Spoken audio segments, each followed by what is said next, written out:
Rieccoci, Primus Inter Pares, appuntamento del mercoledì, gruppo TV7, io vi faccio la pubblicità della nostra trasmissione come di consueto, potete seguirci anche sulla pagina Facebook. L'ospite di questa sera è il sindaco di Padova che viene a trovarci ogni 3 settimane, l'abbiamo già ringraziato, continuiamo a ringraziarlo perché veramente può comunicare con i cittadini e raccontare tutte le iniziative nuove per quanto riguarda l'amministrazione.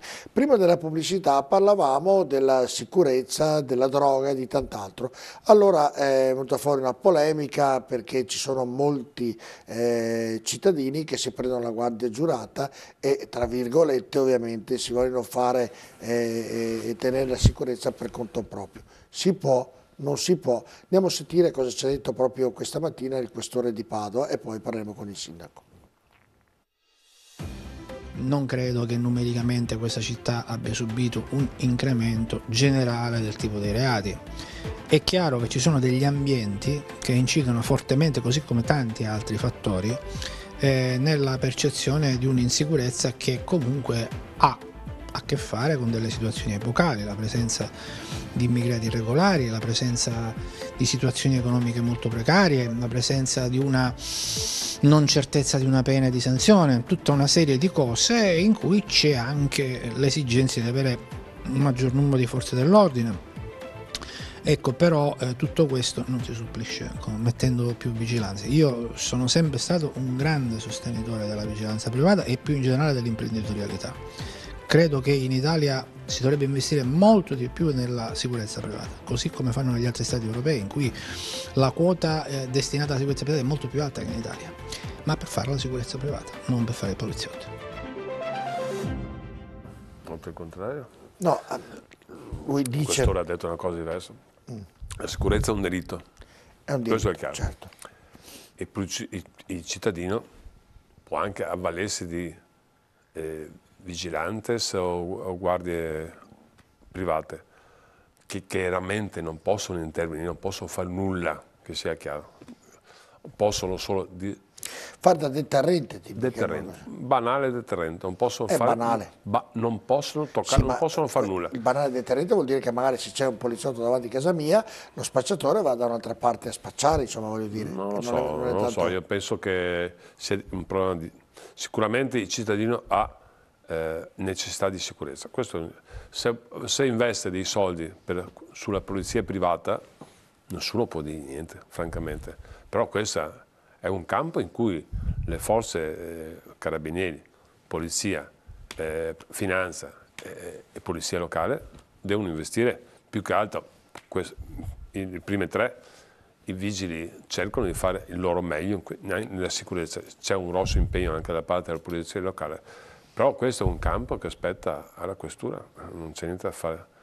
E il questore, chiaramente non si può impedire a un condominio che metta il vigilante sotto, perché è un deterrente, però è un campo della questura, la sicurezza è loro.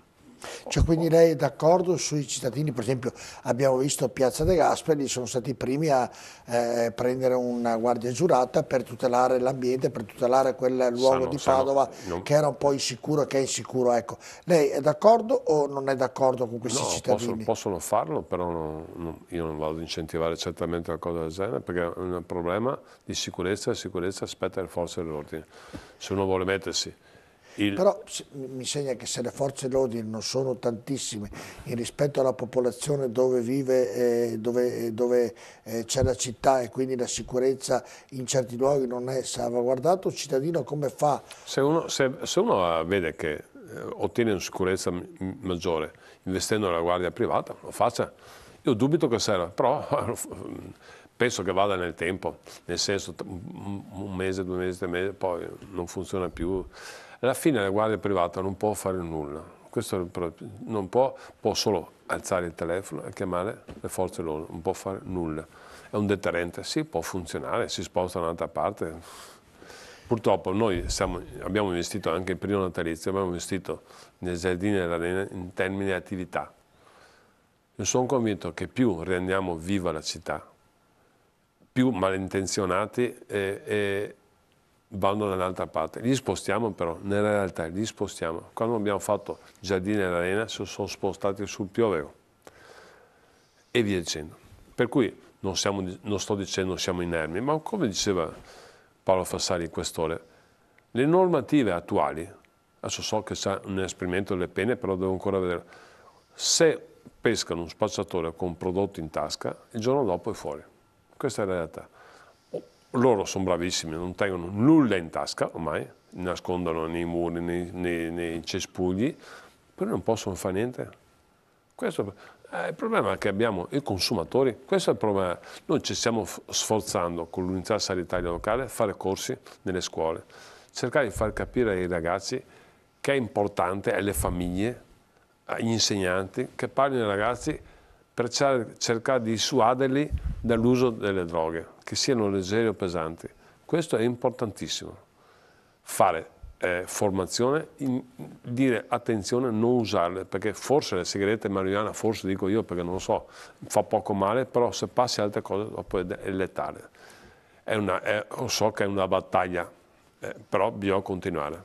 Prima citavo i Giardini dell'Arena, ci saranno iniziative per quest'estate? Sì, sicuramente stiamo facendo tanto per cambiare delle gare, non siamo veloci. Ma sicuramente sì. Beh, una gara non può essere portata e farla per 2 o 3 anni. Sì, si può fare, così almeno rimane rimane più a lungo. Va bene, staremo a vedere, ovviamente augurandoci tutti che ci siano meno acquirenti di droga, allora è l'unico sistema, come ci ha detto il sindaco, perché più viva la città, più frizzante, più interessante. E meno acquirenti anche. Si spostano. No, non quelli che vendono, quelli che acquistano, meno acquirenti, cioè meno consumatori. Magari dobbiamo fare formazione e cultura sia alle famiglie che agli insegnanti che ai ragazzi. Che tutti. Vabbè. Lei non so se gli ho chiesto prima la liberalizzazione. Mi ha già chiesto, comincio a perdere la memoria. Comincio a avere la memoria, vedi? Anche io comincio a essere stanco ormai. No, a parte gli scherzi, pensavo di non averle chiesto. E allora chiudiamo il ragionamento su questo, andiamo invece a parlare. È uscito un articolo l'altro giorno sul Mattino di Padova del nuovo auditorium, che è un buon punto. Andiamo a vedere il servizio, poi lei ci racconterà come stanno davvero le cose. Costerà circa 18 milioni di euro la realizzazione del nuovo auditorium a Palazzo Foscarini in Piazza Remitani, secondo il progetto degli architetti Giorgio Carli e Giorgio Moschino, che prevede la demolizione dell'attuale volta della sala contrattazione nel cortile interno al palazzo per far posto ad una sala della musica dalla volta a conchiglia, in grado di ospitare oltre 1000 persone. Ma non finisce qui, nel Palazzo Foscarini troveranno spazio anche uffici e aule del Conservatorio Pollini, che potrà così trasferirvi le proprie attività ed ampliarsi. L'auspicio è quello che il progetto, che ha ottenuto l'approvazione della sovrintendenza, sia compatibile con i benefici fiscali previsti dall'Art Bonus, prevedendo così una detrazione fiscale del 65% per la sua realizzazione. Un iter la cui valutazione richiede da parte dell'Agenzia delle Entrate qualche mese di tempo.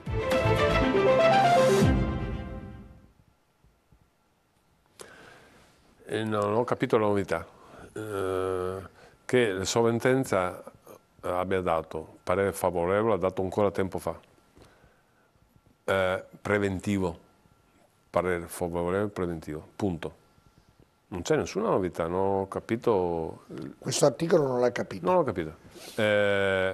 Noi sapremo veramente, vi dico, l'ho già detto qualche altra volta, ancora prima di candidarmi avevo chiesto a Fondazione, a Intesa e la proprietà di cercare di fare qualcosa. Sono sempre stato convinto che l'idea di trasformare Palazzo Foscarini in auditorio fosse un'idea vincente, è un'idea di Ivo Rossi.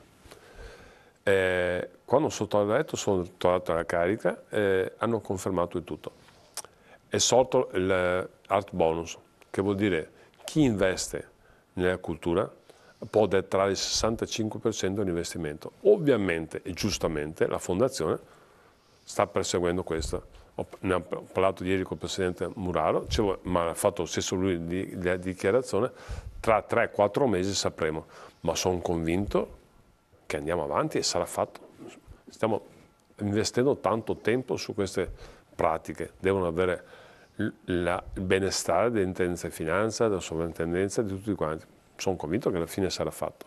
Viene fuori uno spettacolo, perché pensare a Piazza Ermitani, abbiamo no, viene fuori chiesa, bene, ma come aveva scritto tutto. il Mattino sembrava cosa insomma di una rapidità incredibile. La sovrintendenza ha dato ancora qualche settimana fa il parere preventivo, punto, basta. Magari fosse tutto a posto.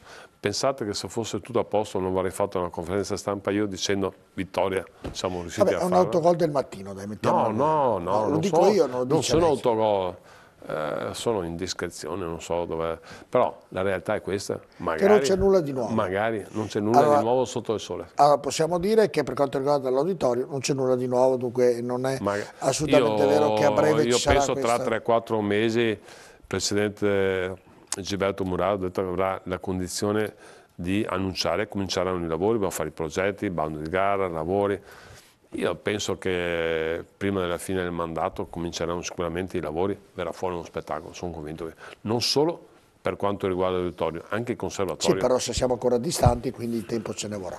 Vabbè, staremo a vedere, augurandoci che venga e continui a esserci questo interessamento, perché Padova ha bisogno anche dell'auditorio, perché vediamo costruire e sistemazione del stiamo conservatorio. vedendo costruire il centro congressi vicino dietro la fiera, quindi chi va dietro, vediamo dei grandi manufatti che stanno crescendo, sono curioso di vedere quando sarà ultimata, deve venire fuori davvero un capolavoro. Molto bello. Anche il centro congressi nuovo di Padova, e questo può aiutare il turismo e tant'altro, insomma, presumo.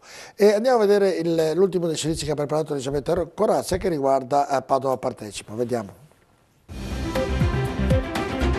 Nel 2018 sono state oltre 21.000 le segnalazioni pervenute al Comune di Padova da parte dei cittadini per malfunzionamenti sul territorio o per proposte o suggerimenti per migliorare i servizi. La maggior parte delle 21.561 segnalazioni è arrivata tramite telefono e email, mentre il 26% sono state effettuate tramite il servizio Padova Partecipa nell'apposita sezione del sito Padovanet, ma anche tramite l'applicazione gratuita lanciata a gennaio dello scorso anno e scaricabile su cellulari e tablet. Quasi 13.000 sono invece gli interventi effettuati che hanno risolto il problema segnalato, mentre oltre 8.500 sono i casi aperti per dare risposte. Ad essere segnalate sono prevalentemente problematiche legate alla pulizia e al decoro del territorio, al dissesto stradale, alle alberature, all'illuminazione e alla segnaletica. Ed ecco, qui devo dire una cosa, perché ovviamente è una bella iniziativa del Comune, e per esempio che noi ci segnalano dove non ci sono strade asfaltate. Ne faccio un esempio: nel telegiornale di prima è andato in onda una zona di via Ognissanti dove non c'è l'asfaltatura. Noi abbiamo detto che il Comune sta facendo dei lavori, perché sta facendo l'asfaltatura in Corso Milano, sta sistemando il pavé dietro il Duomo, praticamente quella cosa lì, sta sistemando dove camminano i pedoni ciechi in Prato e la Valle, quindi sta facendo molti lavori per quanto riguarda la manutenzione della città. Vorrei parlare un attimo di Padova Partecipa, una cosa molto importante. Io penso che sia un diritto del cittadino avere Padova a posto, ma sia anche un dovere del cittadino segnalare all'amministrazione comunale cose che non funzionano, dall'illuminazione alla pulizia, alla buca, a qualsiasi cosa. E dovere da parte nostra sistemare. Non riusciamo a fare tutto, questo è chiaro, non abbiamo bacchetta magica, però dobbiamo impegnarci affinché miglioriamo le cose, attraverso l'app, attraverso le consulte di quartiere, attraverso tutti i sistemi. Dobbiamo tenere Padova, quando parlo di Padova totale, non il centro storico, al massimo della qualità. Io stesso, prima di fare il sindaco, quando vedevo cose che non funzionavano, ho ancora i numeri memorizzati, chiamavo manutenzione, strade, e devo dire che erano efficienti, lo sono ancora adesso. Abbiamo aumentato il 25-26% di chiamate, in quanto sono cose che non funzionano, segnalazioni, e non riusciamo a fare tutte. Ho chiesto solo a tutti gli uffici, funzionari e assessori, bisogna dare risposta, questo è importantissimo. Non è detto che ogni segnalazione noi riusciamo a farlo, però possiamo dire lo facciamo domani, lo facciamo tra un mese, non lo possiamo fare perché non abbiamo risorse economiche. Questo per me è importante, dare risposte ai cittadini perché merita rispetto ai cittadini qualsiasi cosa. Non ho detto che bisogna rispondere sempre sì, lo facciamo, può essere no, non possiamo, no, non siamo capaci, no, c'è un codice che non lo permette. Per me è molto importante. Padova è un gioiello sotto tutti gli aspetti, va mantenuta bene sotto tutti gli aspetti. Pulizia, decoro, illuminazione, ricordo che tra poco cominceranno anche i lavori per la cella, illuminata tutta quanta a LED e sarà terminata entro novembre-dicembre di quest'anno. Poi passeremo a altri quartieri. Bisogna aver cura della città, bisogna aver cura e avere rispetto civico, rispettare la città, rispettare gli altri, si vive meglio, non buttare i rifiuti fuori dai cassonetti. Se uno ha un minimo di rispetto verso se stesso e la città, io dico si vive tutti quanti meglio. Bene.